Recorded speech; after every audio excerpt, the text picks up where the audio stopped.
이거 현대에 도입했으면 좋겠다. 현대 어떻게 도입해요? 차명하고 차명을 사형제도 얘기하는 거예요. 지금. 사형도 그렇고 뭐 신호 위반, 곤장 세대.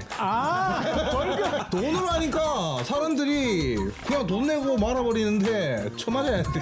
지금 형벌을 말하는 겁니다. 형벌. 네, 좀 타당하지 않다고 생각해요. 저는 100억 가지고 있는 사람이랑 1000만 원 가지고 있는 사람이 벌금을 똑같이 1000만 원씩 만약에 부과를 해보면 그래서 차라리 100억 가진 사람한테 1000만 원은 아무것도 아니지만 몸으로 때리자. 그 차라리 몸으로 고통을 받아야 된다. 법대 나온 사람으로서 이거에 대한 이야기가 해줄 이야기가 있는데 이거 너무 이런 얘기를 지금 방송에서 하기가.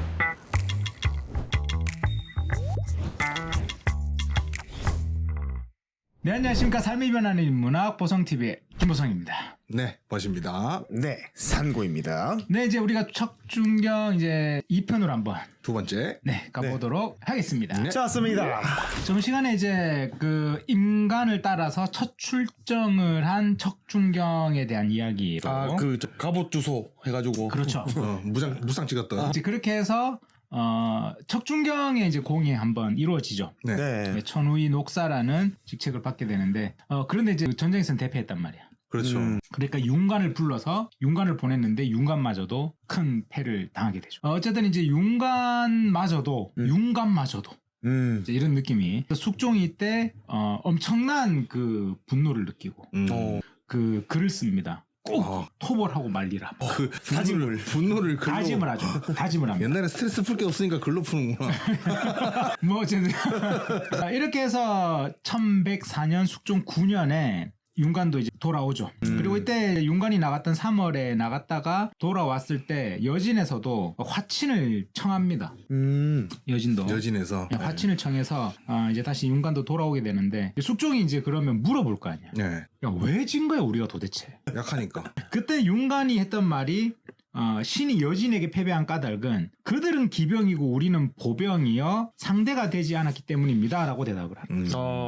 물론 그러면 이제 뭐 고려에 기병이 없었냐, 고려는 그럼 보병이었냐? 있었지 않나요? 있었죠. 이미 뭐 이전에 그 강감찬 장군 싸울 때도 그럼요. 등장하고. 기병은 당연히 있고 우리나라는 지형 특성상도 기병이 필요합니다. 그렇죠. 그렇기 때문에 기병은 당연히 있었는데 여기서 윤관이 말한 그 상대는 기병이 우리는 보병이었다가 주력이라는 뜻인 것 같아요.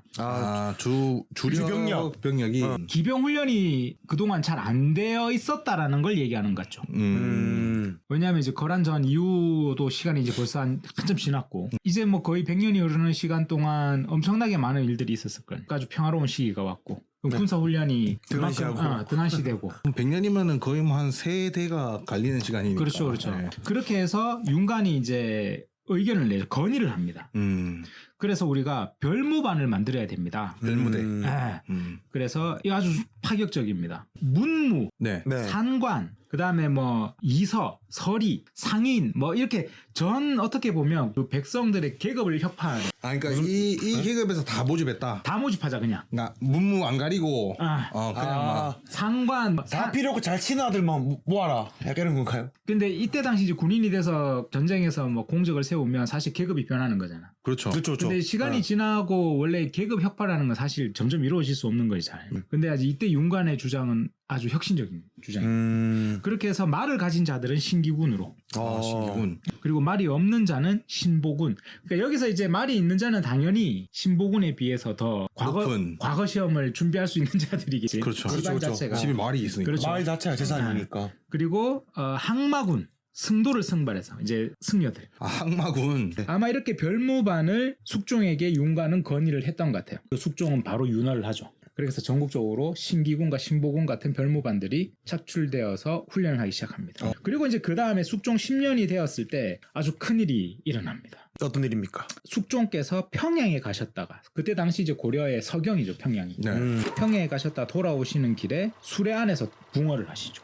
왜? 수레에서 어떻게 돌아가죠? 돌아오시다가 오는 길에.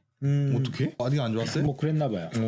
그래서 붕어를 하시게 되니까 갑작스럽게 이제 이게 제동이 걸리는 거죠.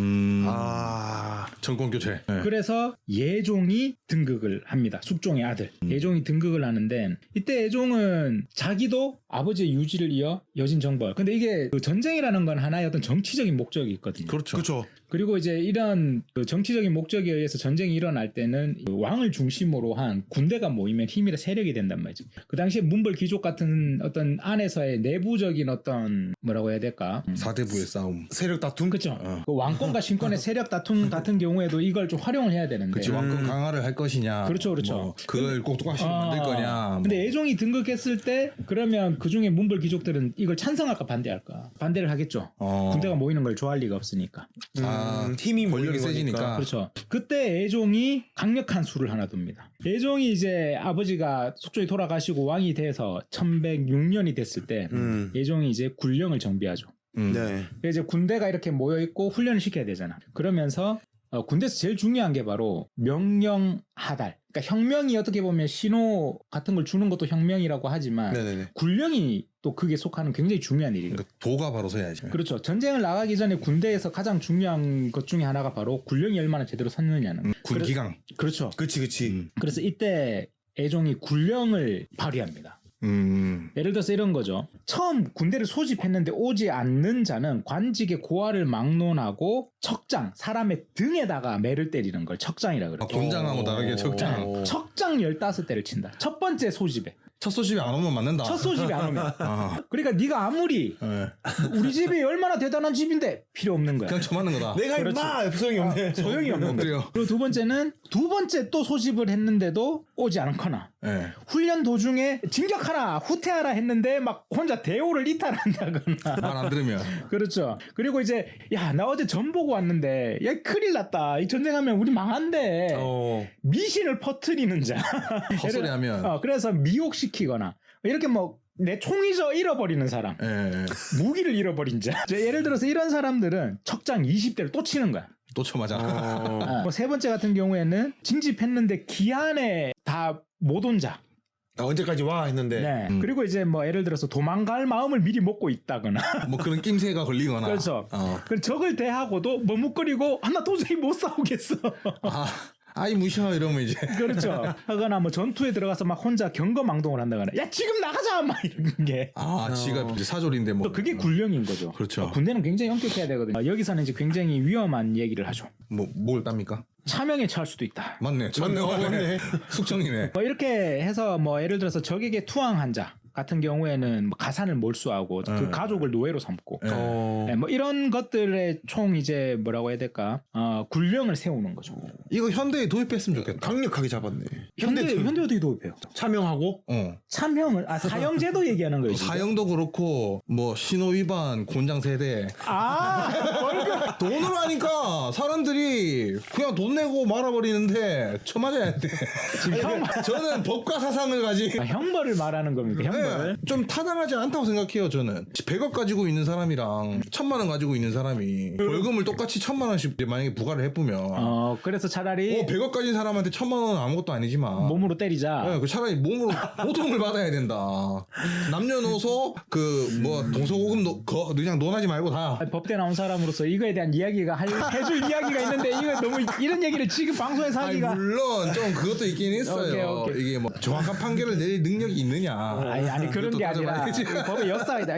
어쨌든 본론으로 들어가서 본론 들어가서 이제 8월 달이 되면 이제 진법 훈련까지도 각각을 마치죠. 그렇게 해서 열병도 합니다. 윤관 오연총이 신기군 신보군의 열병을 하였다라는 기록이 나오거든요. 이제 군사훈련을 이제 애종 때 이렇게 자기가 딱 아버지 때 윤관이 말했던 별무반. 네. 이 별무반의 훈련까지도 군령을 정하고 진법을 훈련하고 열병까지 지금 애종은 실시하고 있다. 그러다가 그 다음 해인 1107년에 드디어 변방에서 정보가 들어옵니다. 여진들이 지금 변방의 성을 막 침범하고 있고 그 추장들이 모여가지고 호리병에다가 뭐 이렇게 그 꽁에 꼬리를 이렇게 달아가지고 부대마다 돌면서 무슨 일을 의논하고 있더라.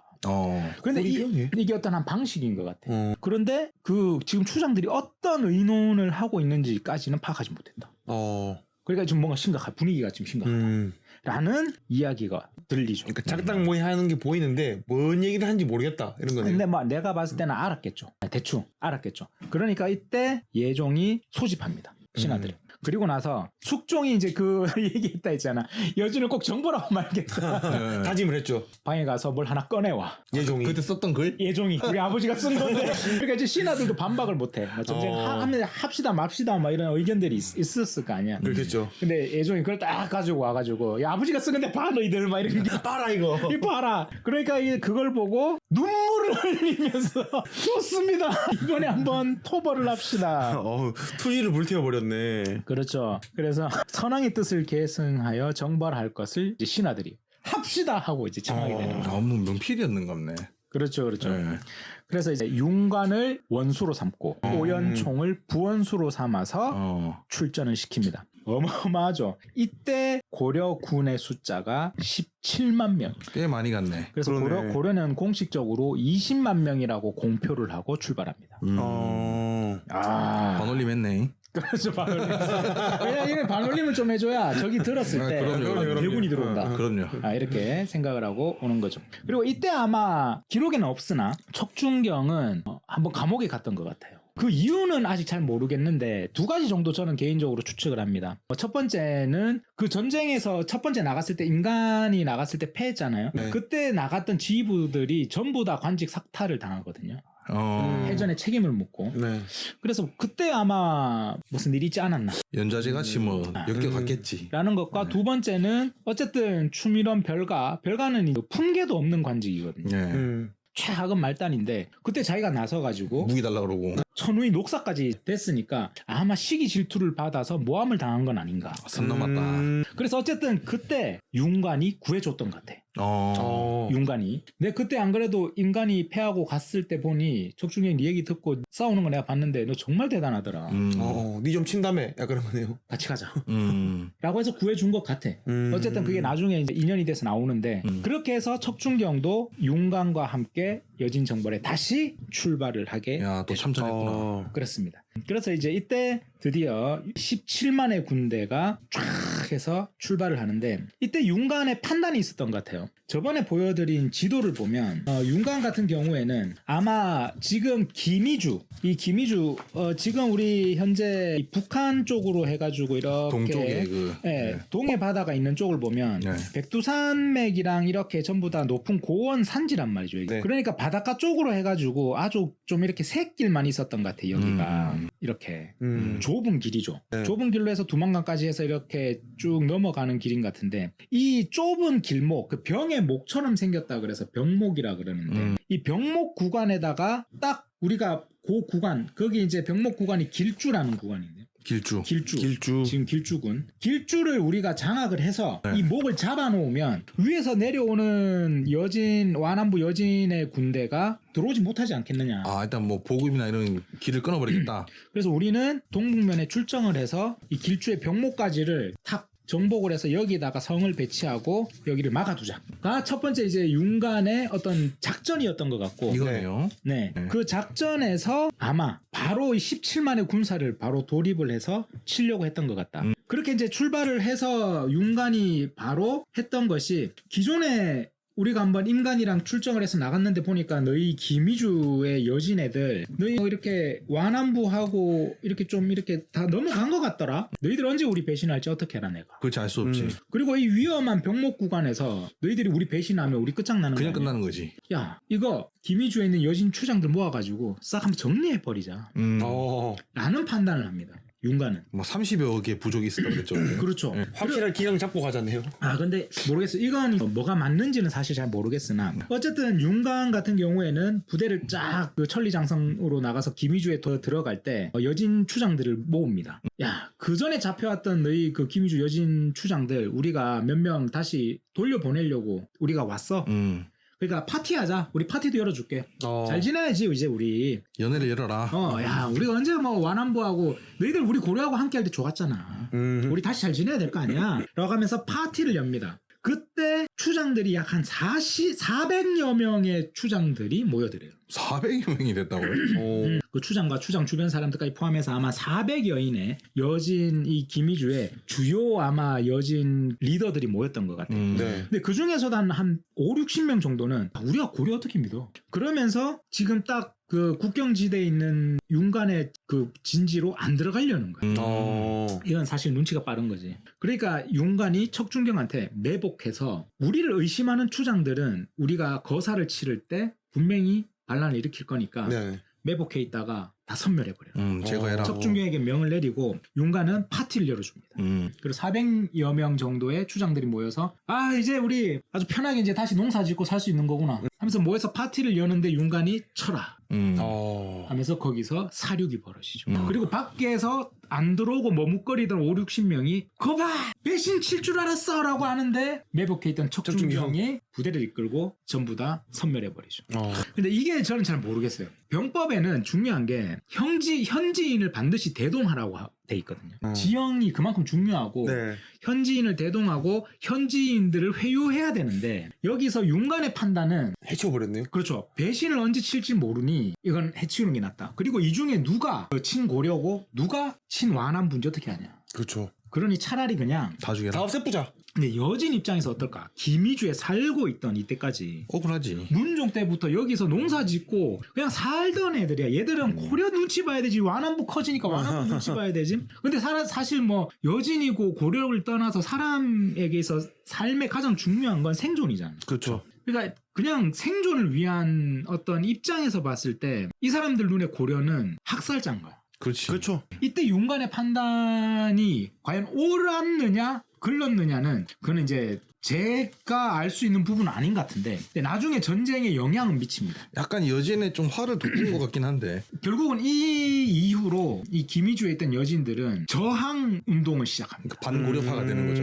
예. 예. 뭐 어쨌든 이렇게 해서 굉장히 초스피드로 일을 처리해 나가기 시작합니다. 이때 윤관이 11월에 이제 출정을 할 결정을 하고 12월에 이제 출정을 했는데 12월 초에부터 거란의 추장들을 이제 전부 다 학살을 하고 그 다음에 12월 14일쯤 됐을 때는 여진 경내로 진격을 들어갑니다.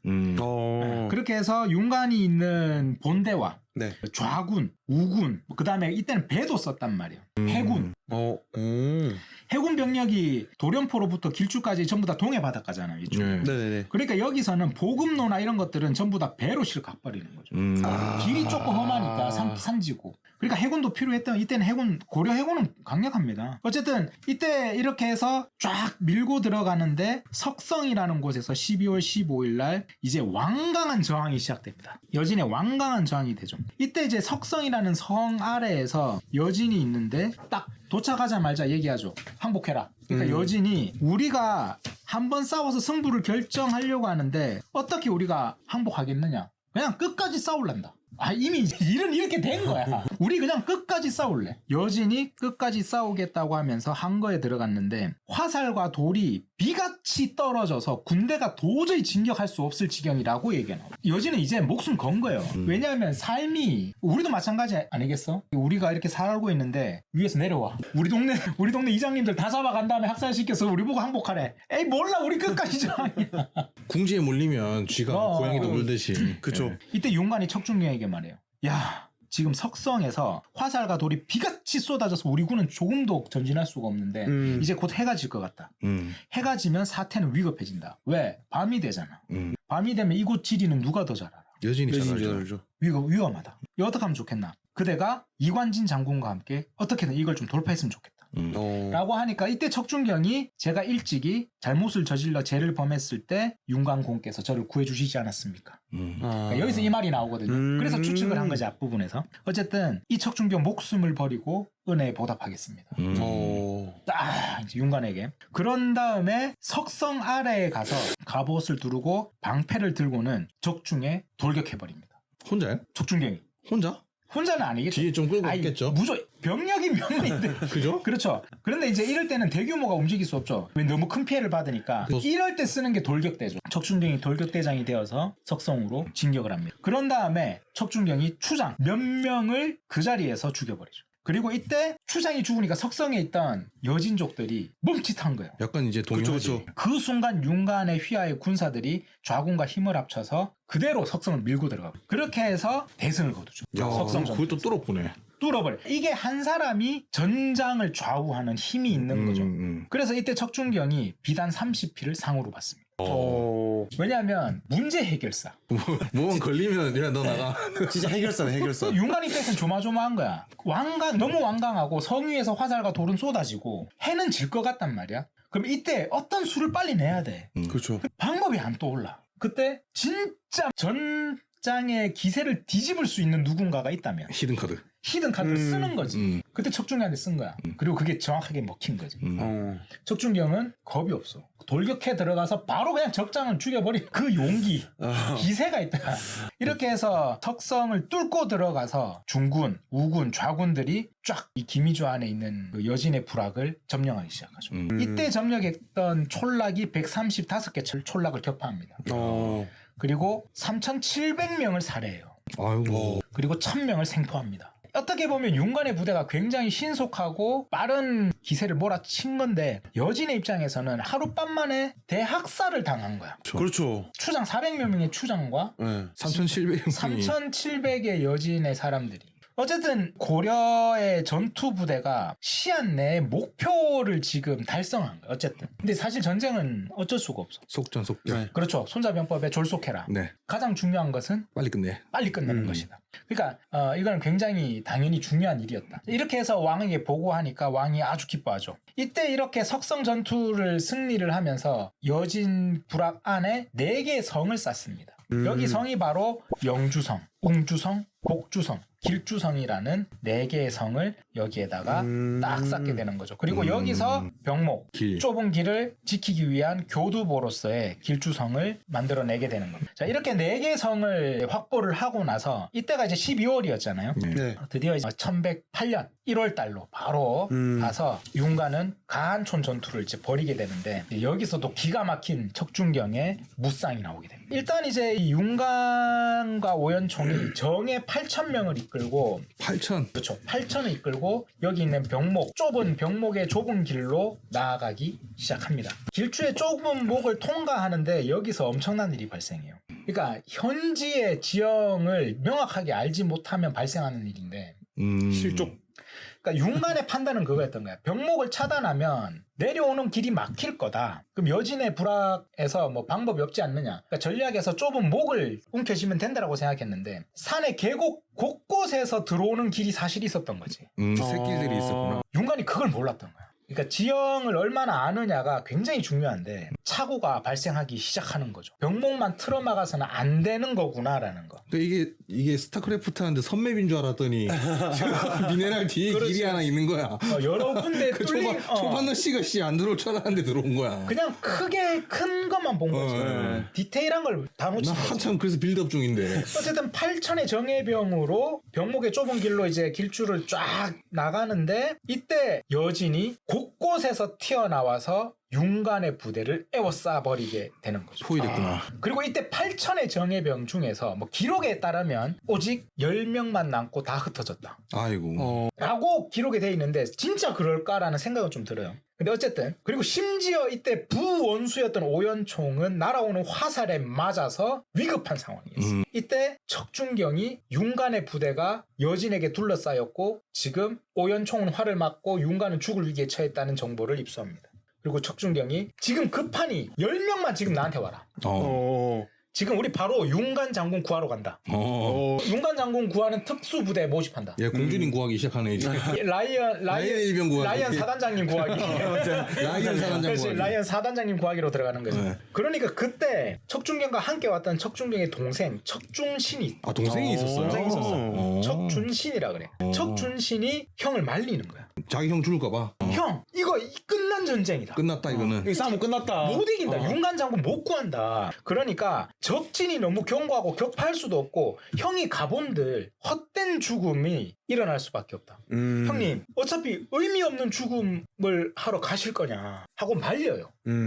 그러니까 그때 척준경이 준신아 이미 진전쟁일 수도 있다. 그러니까 너는 돌아가서 우리 아버지 부탁한다. 나 우리 아버지 네가 좀 돌봐드려라. 형은 이제 여기서 그냥 죽어야겠다. 나는 윤관 장군 나 구해주셨고 나 우리 고려의 목숨을 바치려고 나 고려의 군인으로서 맹세한 사람이다. 나는 가야겠다 라고 기록에 나옵니다. 했던 말이. 그리고는 10명의 특수부대를 이끌고 돌격이라고 하면서 이렇게 나와요. 크게 소리치며 적진으로 돌격하였다. 11명이 들어간 거네요. 그렇죠. 축구도 아니고. 그때 이미 8천의 정예병 중에 10명 남고 다 흩어졌고 부사령관인 오연총 화를 막고 있었고 이제 둘러싸고 있던 여진족은 윤관 총대장을 이제 이미 끝난 거지 사실. 저게 사령관과 부사령관을 동시에 죽이는 건데. 유진도 병력이 많았을 거 아니에요. 8천이 흩어질 정도면 그렇죠. 그래도 한 몇 천 있었을 거 아니에요. 곳곳에서 기습을 해버린 거니까 산 그 골짜기에서 막 내려와가지고 기습엔 답 없어. 기습엔 답이 없는 거죠. 그 뭐 베트남도 그 미군도 철수한 마당에. 그렇죠. 네. 이때 척준경이 윤관 둘러싼 여진을 뚫고 들어가서 윤관을 구해내려고 뚫고 들어가면서 적장을 보이는 대로 죽이셔. 와씨. 10명의 돌격대와. 진짜 무쌍이다. 그 게임 아니에요. 진상군 무쌍. 진상군 무쌍이 막 월터 돌리면서 다 쓰고 가는. 그리고 이때 약 10여 명 정도를 죽이니까 윤관으로 들어가는 그 길이 열리겠지. 여진이 여진군의 그렇지. 길이 뚫린 거야. 쫄아서 물러서. 그래서 척준경이 그걸 뚫고 윤관을 빡 들어가 윤관에게. 네. 그리고 그때 마침 또 연락을 받았던 아까 말했던 그 함께 매복했던 이관 그 석성 전투에서 예. 이관진 장군. 이관진 장군이랑 최홍정이 병력을 끌고 와서 대원수 이러면서 쫙 들어온 거야. 증원이 온 거네. 그렇지. 증원이 예. 바로 온 거죠. 네. 바로 증원이 와서 윤관과 오연총을 구원합니다. 타이밍 좋았다. 그러니까 그때 여진이 포위를 풀고 도망쳐버려. 척준경 기세에 눌렸네 애들이 좀. 그러니까 한 명이 굉장히 그러니까 전세를 뒤집는 와. 한 명은 있을 수 있다는 거지. 거의 뭐 저거 뭐가 너프 맞은 거네. 그렇게 해서 윤관이 함께 아까 그 4개의 성을 구축했잖아요. 예. 그래서 병목에서 다시 영주성으로 돌아옵니다. 아 영주성 들어왔구나. 그리고 나서 그때 윤관이 눈물을 흘립니다. 그리고 성 위에서 척준경의 손을 잡고 말합니다. 이제부터 나는 너를 내 자식으로 삼겠다. 그래 그 정도로 생각하려고 왔는데. 척준경 너는 앞으로 나를 아버지라고 불러라. 부자지간에 연을 맺어. 그리고 이때 척준경에게 한문이라는 그 한문이 뭐냐 하면 고려에 보면 국가 의례를 맡는 기관을 한문이라 그러거든. 아 그래요? 그러니까 중앙이지 중앙. 지금 관직이 되게 좀 비루하잖아. 한문의 지후라는 정칠품 관직을 품 받았네. 정칠품의 품계인 한문지후, 한문의 지후라는 관직을 제수를 하죠. 그리고 부자지간을 맺어. 이게 그 유명한 윤관을 구한 척준경의 강한촌 전투입니다. 그리고 이제 1월 22일 날 여진과의 여러 가지 이제 에피소드가 발생하죠. 일부 여진들은 또 항복을 하러 오기도 하고 1월 26일이 되면 드디어 영주성에서 엄청난 전투가 벌어집니다. 또 붙어요.